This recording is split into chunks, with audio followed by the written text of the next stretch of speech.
नमस्कार मंडळी, लक्ष्मीच्या पावलांनी या मालिकेच्या आजच्या भागात आज आपण बघणार आहोत. पूजेची सर्व तयारी झालेली असते. मग कला रजनीला म्हणते की मी जरा तुळशीला हळदी कुंकू लावून आले, फक्त तेवढंच राहिलंय. आणि मग तुळशीला हळदी कुंकू लावण्यासाठी कला बाहेर आलेली असते. तर इकडे दिनकर मात्र बाहेर पार्किंगचं काम करत असतात. गाड्यांना सूचना देत असतात, इकडे गाडी घ्या तिकडे गाडी घ्या असं त्यांना सांगत असतात, कारण रोहिणीने मुद्दाम त्यांना ते काम दिलेलं असतं. जेव्हा बाबा तिथे उभे असतात तेव्हा एक ड्रायव्हर म्हणतो की तू मध्ये काय करतोयस, आणि मला माहितीये ना तुमच्यासारख्यांचे धंदे काय आहे, थोडासा जरी धक्का लागला की येणार लगेच पैसे मागायला. आता तो ड्रायव्हर बाबांना जरा जास्तच बोलत असतो, तर बाबा मात्र शांतपणे तो मॅटर सॉल्व्ह करत असतात. आता कला तुळशीची पूजा करण्यासाठी तिथे आलेली असते. तेव्हा ती तुळशीच्या पाया पडते, तिची पूजा झालेली असते. तेव्हा तिचं लक्ष बाबांकडे जातं. कलाला विचार पडतो की बाबा इथे काय करताय, आणि मग कला आता बाबांशी बोलण्यासाठी जाते. बाबांना ती विचारते की काय हो बाबा, तुम्ही इथे काय करताय. त्यावर बाबा तिला सांगतात की अगं काही नाही, मी जरा लोकांना गाड्या पार्क करण्यासाठी सांगत होतो, अगं त्यांची मदत करत होतो गाड्या लावायला. तेव्हा कला म्हणते की बाबा अहो, खरं तर या सगळ्याची काहीच गरज नाहीये, तुम्ही प्लीज आतमध्ये चला ना. बाबा तिला म्हणतात की अगं काही नाही, हे तर आपल्या घरचं काम आहे आणि गरीबाला थोडीच कामाची लाज असते. आता जर माझ्या पोरीच्या घरचं काम आहे आणि तिच्या घरकामाला जर थोडासा हातभार लागला तर काय प्रॉब्लेम आहे. आणि काय ग, तू इथे काय करतेयस, घरामध्ये किती कामं असतील, जा जरा तिकडे कामं बघ. कला म्हणते की बाबा खरंच या सगळ्याची काहीच गरज नाहीये, प्लीज तुम्ही आतमध्ये चला ना. तेव्हा बाबा म्हणतात की अगं कशाला हट्टीपणा करतेयस, मी तुला जा म्हणतोय ना, जा बरं तू पुढे, मी येईल मागून. कला बाबांचं ऐकते आणि तिथून निघून जाते. इकडे अद्वैत तयार होत असतो आणि स्वतःशीच बोलत असतो, म्हणत असतो की आता खरीची मंगळागौर म्हणजे तिचेच सगळे नाटकं आणि तिचीच सगळी हौस. मला तिच्यासोबत पूजा करण्यासाठी काडीचाही इंटरेस्ट नाहीये, परंतु आबांना कोण सांगणार आता ही गोष्ट. कला आता तिथे आलेली असते. कलाने अद्वैतचं हे बोलणं ऐकलेलं असतं. कला एकदम रागामध्ये अद्वैतकडे बघत असते. तर अद्वैत तिला विचारतो की काय. कला म्हणते की कुठे काय. तेव्हा अद्वैत तिला म्हणतो की जेव्हा तू कुठे काय असं म्हणतेस ना, तेव्हा नक्कीच काहीतरी असतं. कला अद्वैतला म्हणते की हो बाजूला, मग आता मला आवरायचंय. अद्वैत तिला म्हणतो की तुला दिसत नाहीये का, मी सुद्धा रेडीच होतो ना, माझं झालं की मग हो तू तयार. कला आता रागातच अद्वैतला म्हणते की चांदेकर, मी तुला व्यवस्थित रिक्वेस्ट करते हा, प्लीज तू बाजूला हो. अद्वैतला काही कळत नाही की कलाला अचानक काय झालंय, त्यामुळे आता तो गुपचूप बाजूला होतो. आणि मग कलाने आता आवरायला सुरुवात केलेली असते. इकडे मंगळागौरीची सगळी तयारी झालेली असते, पूजेचीही सगळी तयारी झालेली असते. आता गुरुजी म्हणतात की पूजेची सगळी तयारी तर झाली आहे, परंतु आता पूजेला कोणतं दाम्पत्य बसणार आहे. रजनी म्हणते की कला आणि अद्वैत बसणार आहे, थांबा मी त्यांना बोलावून आणते. तितक्यातच जिन्यावरनं कला आणि अद्वैत खाली उतरत असतात. सर्वांच्या नजरा कला आणि अद्वैतकडेच असतात. संगीता आणि काजल तर खूप खुश होऊन त्यांच्याकडे बघत असतात, कारण दोघंही खूपच छान दिसत असतात. जेव्हा ते दोघंही खाली येतात तेव्हा एक बाई म्हणते की खरंच नवरा बायकोचा जोडा असावा तर अगदी असा, दोघंही एकदम सुंदर दिसताय. तेवढ्यात दुसरी बाई म्हणते की हो हो, दोघंही एकदम स्वभावाला रूपाला अनुरूप आहेत, खरं म्हटलं तर जोडी असावी तर अशी. तिसरी बाई म्हणते की खरं तर पैसा असला म्हणजे सगळं काही असतं असं नसतं. आता कलालाच बघा, जरी माहेरची गरीब असली तरी पोरीच्या चेहऱ्यावर मात्र संस्कारांचं तेज आहे. सर्वजण कला अद्वैतची फारच तारीफ करत असतात, त्यामुळे सरोजचा चेहरा मात्र पडलेला असतो. परंतु संगीता आणि बाबांना मात्र कलाचा फार अभिमान वाटत असतो. एकदम प्राऊडली ते तिच्याकडे बघत असतात. आता रजनी कला आणि अद्वैतला म्हणते की चला तुम्ही दोघं बसून घ्या खाली. कला आणि अद्वैत दोघंही आता पूजेला बसलेले असतात, त्यामुळे बायका आता बोलायला लागतात. बायका म्हणत असतात की ही तर महिलांची पूजा असते, मग याच्यामध्ये अद्वैत काय करतोय, यामध्ये पुरुष अलाउडच नसतात, मग अद्वैत इथे काय करतोय, अशी बायांची कुजबूज चालू होते. बायकांना अद्वैत पूजेला बसलेला असतो, त्यामुळे जरा ते विचित्र वाटत असतं. बायका म्हणत असतात की असं तर नवल आम्ही कधी बघितलंच नव्हतं आणि हे तर भलतंच काहीतरी आहे. तेव्हा आबा त्यांना थांबवतात. आबा म्हणतात की थांबा, ही आमची घरची परंपरा आहे, अगदी माझ्या पंजोबांनी ही परंपरा चालू केली.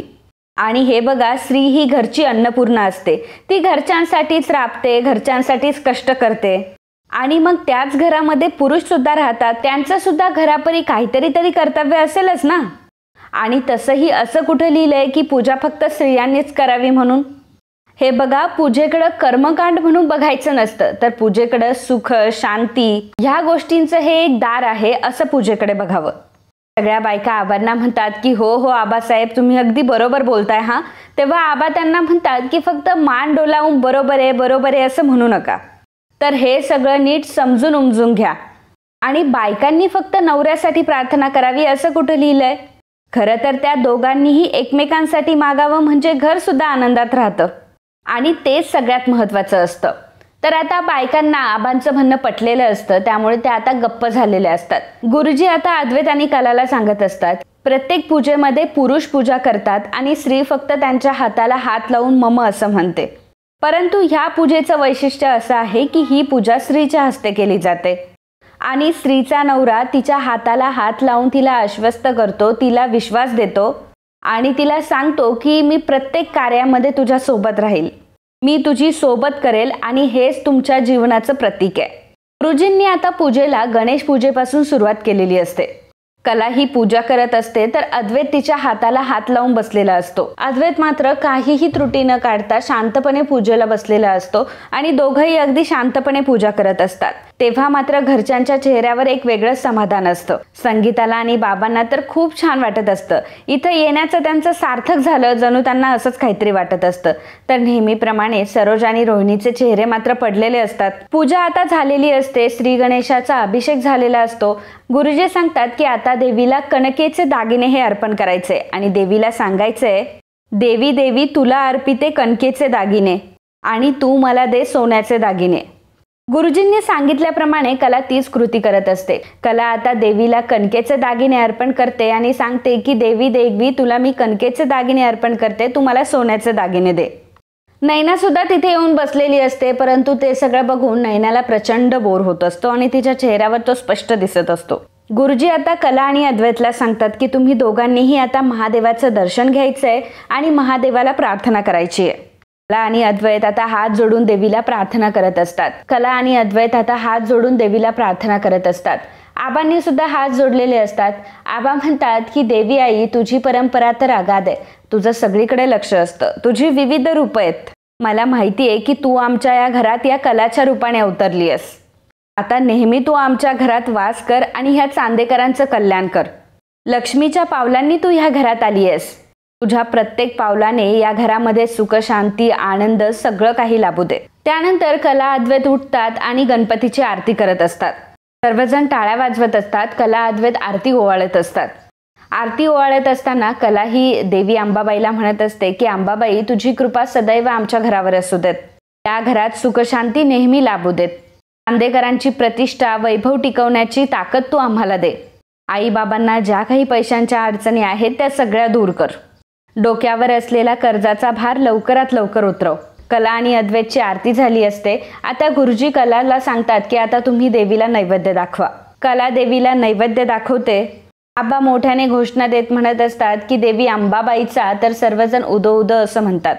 गुरुजी सांगतात की आता पूजा ही संपन्न झालेली आहे, त्यामुळे तुम्हाला जो काही देण्याघेण्याचा कार्यक्रम करायचा असेल तो तुम्ही करू शकता आणि मी संध्याकाळी काही उत्तर पूजेसाठी येणार नाहीये. उत्तर पूजा करण्यासाठी मी काही अक्षता इथे ठेवल्याय. गुरुजी सांगतात की उत्तर पूजेसाठी अक्षता मंत्रित करून मी इथे ठेवल्यात. फक्त देवाला श्री गणेशाय म्हणून अक्षता वाहायच्या आणि मग उत्तर पूजा संपन्न होईल. आबा श्रीकांतला म्हणतात की श्रीकांत, जरा गुरुजींच्या दक्षिणेचं बघ. आता ते निघालेत. तर श्रीकांत आता गुरुजींची दक्षिणा देण्यासाठी उठलेला असतो. बायकांचं मात्र कलाबद्दलचं कौतुक काही संपत नसतं आणि त्या कलाला म्हणत असतात की कला, खरंच पूजा अतिशय सुंदर झाली, मन अगदी भरून आलं पूजा बघून. दुसरी बाई म्हणते की कला, पूजा एवढी छान संपन्न झाली याचं कारण तू सुद्धा आहेस, कारण सगळ्या काही गोष्टी तू अगदी मनापासून करत असतेस आणि त्याचमुळे ही पूजा आज एवढी छान झाली आहे. सर्वजण कलाचं खूप कौतुक करत असतात. कलाचं ते कौतुक बघून संगीताचं मन अगदी भरून आलेलं असतं आणि खरंच आपल्या मुलीवर तिला फार प्राऊड फील होत असतं. त्यावेळी सरोज मात्र तोंड वाकडं करत असते. आबा म्हणतात की चला आता आपण देण्याघेण्याचा कार्यक्रम सुरू करूयात. कलाला ते सांगतात की विहीनबाईंना जरा हळदी कुंकू लाव. कला आता बाबांना आणि संगीताला हळदी कुंकू लावत असते. तर कला आता आईला हळदी कुंकू लावत असते. बाबांना देखील ती टिळा लावते. तर आबा आता अद्वैतला सांगतात की अद्वैत, तू विहीनबाईंसाठी जे मंगळसूत्र आणलंय ना ते मंगळसूत्र घेऊन ये. त्याच वेळी रजनी अद्वैतच्या हातामध्ये ते मंगळसूत्र देते.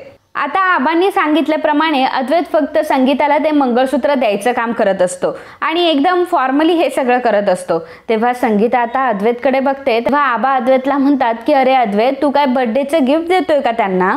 अरे ही एक परंपरा आहे. कला, त्याला हळदी कुंकू लाव आणि मग तुझ्या आईच्या हातात दे. मग कला लगेचच त्या मंगळसूत्राला हळदी कुंकू लावते आणि मग अद्वैत ते मंगळसूत्र आता संगीताला देतो. नंतर संगीता आता कलाला हळदी कुंकू लावत असते.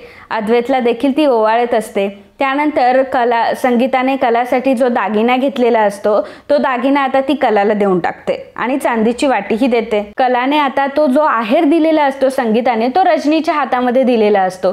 रोहिणीची कावळ्याची नजर मात्र तो आहेरच शोधत असते आणि तिला कळलेलं असतं की आहेर रजनीच्या हातामध्ये आहे. कला आता अद्वैत सोबत आशीर्वाद घेण्यामध्ये बिझी असते. त्याच वेळी रोहिणी त्या गोष्टीचा फायदा घेते आणि रजनीकडे जाते. रजनीला ती विचारते की काय ग, आहेर तुझ्याकडे दिलाय का? त्यावर रजनी म्हणते की हो. रजनीची परमिशन न घेता लगेचच तो आहेर घेते आणि दाखव मला तरी बघू दे काय आहेर दिलाय. आणि असं म्हणून रजनीच्या हातातून आहेर घेऊन आता ती सरोज जवळ येऊन बसलेली असते. सरोजला ती म्हणत असते की अगं सरोज वहिनी, एकदा बघ तरी हा काय आहेर दिलाय आणि याला चांदीचा दागिना असं म्हणतात का? काय दिलंय हे? आणि चांदीची वाटी तर बघ किती मोठी आहे. एवढूशी वाटी तर दिली आहे त्यांनी आणि त्याला काही वजन पण नाहीये. मला तर असं वाटतंय की याच्यामध्ये फक्त चांदीचं पाणी आहे, चांदी वगैरे काही नाहीये. रोहिणी मुद्दामच सरोजला या सगळ्या गोष्टी सांगत असते. तेव्हा सरोज म्हणते की रोहिणी हे बघ, मला तसंही या सगळ्या गोष्टींमध्ये काहीही इंटरेस्ट नाहीये, त्यामुळे प्लीज तू ह्या गोष्टी ना मला नको सांगूस. रोहिणी म्हणते की अगं सरोज बहिणी, काय बोलतेस तू? आणि तुला हे योग्य वाटतंय का? ही काय पद्धत झाली का आहेर द्यायची? सरोज तिला म्हणते की रोहिणी तू शांत बस. हे बघ, त्यांची जेवढी लायकी आहे शेवटी ते तेवढंच देणार आहे आणि अशा लोकांकडनं ना तर मला काडीची काही अपेक्षा नाहीये. जाऊ देत ना, त्यांच्या आहेरावर काय आपण अवलंबून आहोत का? आपल्याला काही कमी आहे का? रोहिणी म्हणते की अगं सरोज वहिनी, मला कळतंय तू काय म्हणती असते आणि हो बरोबर आहे तुझं म्हणणं, आपल्याला तसंही काही कमी नाहीये, आपल्याला त्यांच्या चिरकुट दागिन्यांचं काही घेणं देणं नाहीये. परंतु अगं मला राग ह्या गोष्टीचा आलाय की त्यांनी सगळ्या पाहुण्यांसमोर हा आहेर दिलाय. एवढा चांदीचा दागिना आणि एवढी चांदीची वाटी देऊन ना त्यांनी आपल्या सगळ्या चांदेकरांचा अपमान केलाय. अगं आता तूच सांग ना मला की कितीही जरी गरीब आई असले ना, कितीही गरीब आई वडील असले ना, तरी सुद्धा आपल्या मुलीचा सन्मान करण्यासाठी आणि मानपान जपण्यासाठी का होईना मुलीला चांगला दागिना करतात अगं. परंतु यांनी ज्या गोष्टी दिल्या ना त्या गोष्टी बघून निदान हसायलाही येत नाहीये. असं वाटतंय की यांनी आपली चांदेकरांची इज्जत काढली आणि त्यापेक्षाही जास्त इज्जत त्यांनी अद्वैतची काढली आहे. अद्वैतला त्यांनी एवढा छोटासा दागिना दिला. अगं अद्वैत एवढा छोटासा दागिना कधी डिझर्व करतो का? सरोज वहिनी, अगं तुला सांगते की हे बरोबर ह्या सगळ्या गोष्टींचा फायदा घेतायत अगं. आपल्याला कळत नाहीये परंतु आपल्या नकळत खूप काही चाललंय यांचं. आणि यांना तर एक गोष्ट चांगलीच माहिती आहे की चांदेकरांकडे काही खपवलं तरी खपून जातं, म्हणून तर अशा बशा 2 मुली त्यांनी आपल्या घरात खपवल्या. आणि हा तर एक फक्त पातळ पत्र आहे ग. आता बघ पुढे पुढे काय काय करतात ह्या. अगं यांची खूप मोठी मज्जल आहे. स्वतःच्या फायद्यासाठी स्वार्थासाठी अगदी काही करू शकतात हे लोक. तेव्हा सरोज म्हणते की जेव्हापासून ह्या माणसांसोबत आपले संबंध जोडले गेले ना तेव्हापासून डोक्याला अगदी बोर झालाय माझ्या. रोहिणी म्हणते की अगं एक्झॅक्टली सरोज वहिनी, हे सगळं असंच होतंय आणि यांना तर माहितीये की हे काही बोलणार नाही, गप्पच बसतील. मोठी लोक आहेत, समजूतदार आहेत, म्हणून काय यांनी यांचं काही करायचं आणि आपण त्यांना समजून घ्यायचं, म्हणूनच तर ह्या लोकांचं फावतं एवढं. सरोज म्हणत असते की रोहिणी अगं जाऊ देत ग आणि सोड ना हा विषय. तसंही आपण त्यांच्याबद्दल बोलावं एवढी सुद्धा त्यांची लायकी नाहीये आणि काय आपण त्यांच्याबद्दल बोलत बसायचं. रोहिणी मात्र सरोजला ट्रिगर करण्याचा प्रयत्न करत असते जेणेकरून सरोजने ज्वालामुखी होऊन भडकावं एवढं एकच ध्येय ह्या रोहिणीचं असतं. आणि सरोज गप्प बस असं म्हणत असताना सुद्धा रोहिणी मात्र तिला पिना टोचायचं काही कमी करत नसते. रोहिणी तिला म्हणत असते की सरोज वहिनी बघून घे हा, बघ तू जर आज बोलली नाही तर कधीच बोलली नाही. बघ आज जर नाही बोलली तर इथून पुढे तुला कधीच बोलता येणार नाही. अगं तुला काय वाटतं, मी काय अशा छोट्याशा गोष्टींवरून जज करणारी आहे का? अगं प्रश्न पैशांचाच नाहीये, आपल्या एवढ्या मोठ्या पेढ्या आहे आणि ह्या चांदीच्या दागिन्याने आपल्याला काय फरक पडतो? आपण तर सोन्याचे दागिने विकतो. आणि प्रश्न इथे पैशांचा नाहीच आहे आणि प्रश्न किमतीचाही नाहीये, दागिन्यांच्या किमतीचा प्रश्न नाहीच आहे. प्रश्न हा आहे की त्यांनी आपली काही किंमत केली आहे हा दागिना देऊन. अगं सरोज वहिनी, तुला कळतंय का की उद्या कोल्हापुरामध्ये आपला काय मान राहणार आहे? तुला सांगते सरोज वहिनी, आपण जर आपला असा चांगुलपणा दाखवत राहिलो ना, आपला समजूतदारपणा त्यांना दाखवत राहिलो ना, तर मात्र हे लोक डोक्यावर चढतील. मग तूच मला सांग की उद्या कोल्हापूरमध्ये काय मान राहणार आहे आपला? तुला सांगते सरोज वहिनी, आपण जर असा चांगुलपणा दाखवत राहिलो ना तर ह्या खऱ्यांचं चांगलंच फावणार येतात. अगं फक्त हे लोक आपला फायदा घेताय आणि उद्या तर भंगारामधून एखादी गोष्ट उचलून आणीन आणि अगं उद्या एखादी भंगारातून गोष्ट उचलून आणतील आणि आपल्या मानापानासाठी वापरतील, मग झालं का?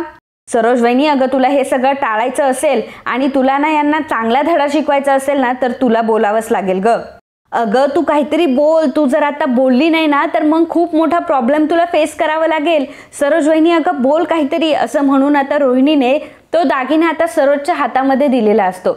रोहिणीने सरोजला फारच ट्रिगर केलेलं असतं, परंतु मूर्ख रोहिणीने सरोजला फारच ट्रिगर केलेलं असतं आणि सरोज सुद्धा आता ट्रिगर झालेली असते आणि सरोजला सुद्धा आता कलाचा आणि तिच्या घरच्यांचा खूप राग आलेला असतो. चांदेकरांचं अकाउंट सांभाळणारी, चांदेकरांच्या पेढीमधली एवढी मोठी जबाबदारी सांभाळणारी सरोज मात्र कोणाच्या तरी सांगण्यावर विश्वास ठेवून आता कलाच्या आईवडिलांना बोलायला निघालेली असते. एवढ्या छोट्या छोट्या गोष्टींचा घरात जिला मानाचं आणि सन्मानाचं स्थान आहे, घरात सर्वजण तिला काहीतरी अक्कल आहे असं म्हणून समजतात, परंतु ही सरोज मात्र त्या रोहिणीचं बोलणं ऐकून, त्या रोहिणीच्या बोलण्यात येऊन कोणालाही काहीही दोषी ठरवू शकते. आणि हे एका बिझनेस वुमेनचंही लक्षण नाहीये आणि घरातल्या एका कर्तबगार सुनेचं सुद्धा नाहीये. आणि सरोजने आज स्वतःहून दाखवून दिलेलं असतं की तिला किती लोकांचा फरक पडतोय. लोक जर तिला काही येऊन सांगितलं तर ती उद्या कशावरही विश्वास ठेवू शकते. यावरून सरोजच्या मूर्खपणाचं दर्शन आपल्या सगळ्यांना होतंय. सगळ्या बायका जमलेल्या असताना, सगळे पाहुणे जमलेले असताना सरोज आता मोठ्याने ओरडते की 1 मिनिट. आता सर्वजण सरोजकडे बघू लागतात. सर्वजण उभे राहिलेले असतात की सरोजला अचानक काय झालं. सरोज आता संगीताजवळ येते आणि संगीताला म्हणते की काय हो मिसेस खरे, चांदेकरांनी तुम्हाला जो दागिना दिला तो दागिना तुम्ही बघितलात ना, चांगला वजनदार आणि घसघशीत आहे ना आमचा दागिना. त्यावर संगीता म्हणते की हो की, परंतु तुम्ही असं का बोलताय. रोहिणीची मात्र मज्जा झालेली असते, कारण सगळं काही रोहिणीच्या अगदी मनासारखं झालेलं असतं. रोहिणी मनात म्हणत असते, ठिणगी पडायला कधी कधी दगड जरा जास्तच घासावा लागतो, परंतु जर दगड जास्त घासला गेला ना तर वनवाही चांगलाच पेटतो आणि आता खरी मज्जा येणार आहे. रोहिणीला मात्र हे सगळं एन्जॉयबल वाटत असतं आणि ती या गोष्टीमध्ये फार मज्जा करत असते. सरोज संगीताला म्हणत असते की नाही मला मान्य आहे की प्रत्येकजण प्रत्येकाच्या ऐपतीप्रमाणे करत असतं, प्रत्येकाच्या ऐपतीनुसार हे सगळं करत असतो, परंतु आहेर देण्याची सुद्धा एक पद्धत असते. तुम्ही जो आम्हाला हा काही पत्रा दिलाय तो तुम्ही स्वतः तरी बघितला होता का. म्हणजे संगीता आणि बाबांनी अगदी मोलमजुरी करून, एवढी मोठी हमाली करून कलासाठी तो दागिना घेतलेला असतो. खरं तर त्या दागिन्याची किंमत खूप मोठी असते, जी सरोजला कधीही कळणार नाही. एसीची हवा खाऊन आणि ऐशो आरामात राहून सरोजला मात्र त्या चांदीच्या दागिन्याची कधीच किंमत कळणार नाही आणि म्हणून ती हे सगळं मूर्खपणाचं बोलणं करत असते. संगीताने आणि बाबांनी त्यांचं शरीर झिजवून तो दागिना आणलेला असतो. त्या दागिन्याला तिने पत्र्याची उपमा दिलेली असते आणि कलाला हे ऐकून फार वाईट वाटतं. कोणाला चांगलं वाटणार आहे की आपल्या आईवडिलांची अशी इज्जत काढली जाते आपल्या सासरी. सरोज संगीता आणि बाबांना म्हणत असते की एक वेळ तुम्ही आम्हाला काही दिलं नसतं ना तरी सुद्धा आम्हाला चाललं असतं, परंतु तुम्ही जो हा काही पत्रा दिला ना आम्हाला, तो पत्रा देऊन तुम्ही आमची अक्षरशः लायकी काढली आज. नैनाला मात्र आपल्या आईवडिलांची काळजी सोडून, आपल्या आईवडिलांची बाजू घेण्याचं सोडून नैनाला मात्र तिच्याच आईवडिलांचा राग येत असतो. तिला असं वाटत असतं की यांना काही कळत नाहीये का, मुलीच्या इथे यायचं तर चांगला मोठा दागिना घेऊन यायचा ना, असे काहीतरी नैनाचे एक्सप्रेशन असतात. परंतु तिला कुठे माहित असतं की त्या दागिन्यांची काय किंमत आहे, जी सोन्याच्या हिऱ्याच्या दागिन्यांपेक्षाही महान आहे आणि ती किंमत फक्त कलालाच कळू शकते. सरोजचे हे बोलणं ऐकून आबांना सुद्धा सरोजची चिड येत असते आणि सरोजवर ते ओरडत असतात. सरोज मात्र उद्धटपणे आबांना म्हणत असते, हे बघा आबा, यांना सुद्धा कळू देत, वाटेल तसं वागून चालणार नाहीये या घरामध्ये. आपण एक चांदेकर आहोत आणि आपली एक पद सुद्धा आहे आणि जर यांना आपली बरोबरी करायची असेल ना तर यांना स्वतःची पद वाढवावीच लागेल. आणि सरोज आता बिनधास्तपणे संगीताला आणि बाबांना म्हणते की असा फालतूपणाचा आहेर करून तुम्ही आमची पातळी तुमच्या पातळीला नाही नेऊ शकत. संगीताला त्या बोलण्याचं इतकं वाईट वाटतं की तिच्या डोळ्यात लगेच पाणी येतं. कलाला मात्र हे सगळं असह्य होत असतं. सरोज म्हणत असते की आपण जर एखाद्याला आहेर देतोय तर तो आहेर कसा देतोय आणि ह्या आहेरामुळे त्यांच्या प्रतिष्ठेला धक्का तर लागणार नाही ना, असं सुद्धा तुम्ही विचार करत नाही.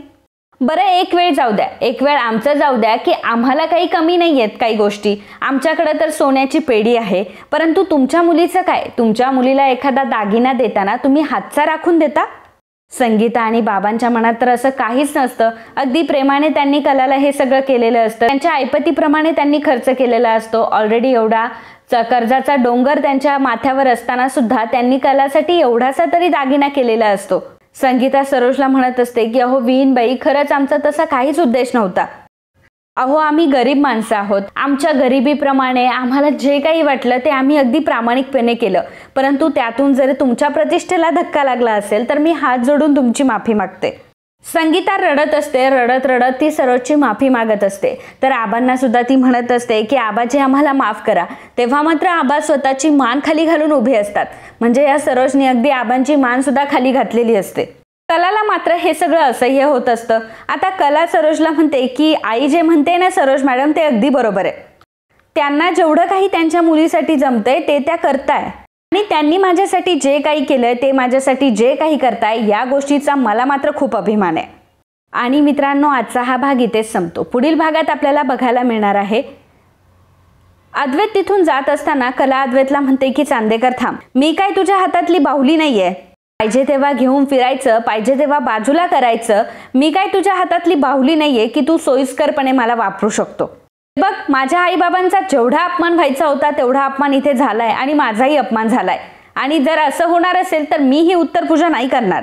मला ही उत्तरपूजा करायची पण नाहीये असं म्हणून आता कला तिथून निघून गेलेली असते. आबांनी मात्र या सगळ्या गोष्टीचं फारच टेन्शन घेतलेलं असतं आणि आबा डायरेक्टली आता खाली कोसळतात. सर्वजण आबांच्या भोवती गोळा होतात. आबांना काय झाले काय नाही ते विचारत असतात. डॉक्टर आबांना तपासण्यासाठी आलेले असतात. आबांना ते चेक करत असतात. अद्वैत मात्र तिथेच उभा असतो. तर आबा फक्त एकच गोष्ट बोलत असतात की अद्वैत, कला, पोरांनो, अरे कधी होणार तुमचा सुखाचा संसार. अद्वैतला मात्र आबांची ती परिस्थिती अजिबात देखवत नसते. अजिबात त्याला सहन होत नसतं की आबा एवढ्या मोठ्या त्रासात आहे आणि त्यामुळे तो म्हणत असतो की नाही, आता काहीही करून आबांसाठी का होईना मला खरेसोबत नीट वागावंच लागेल आणि नीट वागण्याचं नाटक करावं लागेल. तर मित्रांनो, आजच्या या भागाबद्दल तुमचं काय मत आहे आम्हाला नक्कीच कळवा. And if you like my video please do subscribe, share and comment. Thank you.